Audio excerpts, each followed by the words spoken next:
gözaltın var mı? Size ait, zamanlara aittir. Ay benden soruşurlar gözaltın var mı? Bu saat önünde düşürürüm ben. Gözümün üstünde yeniyor ama nedense gözaltı diyen ben.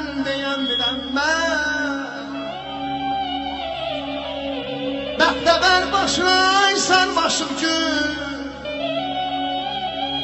Həsət aparıram sana dalmıram. Tamam bir evi kucaqlamısan, ben bir kızla konuşamıram. Naz eyleyim özünü döyünce, ey zamanlar, ey zamanlar, ey zamanlar, ey zamanlar. Naz eyleyim özünü döyünce, gençlik sizden üzəmlən əlini. Filan kəsin, filan kızı deyince, koy desinler filan kəsin gəlini.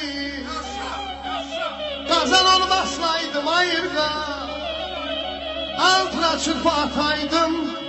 Belə cavanların sözündən dönən qızım, saçlardan asaydım. Aman aman aman aman aman, ey mələyim.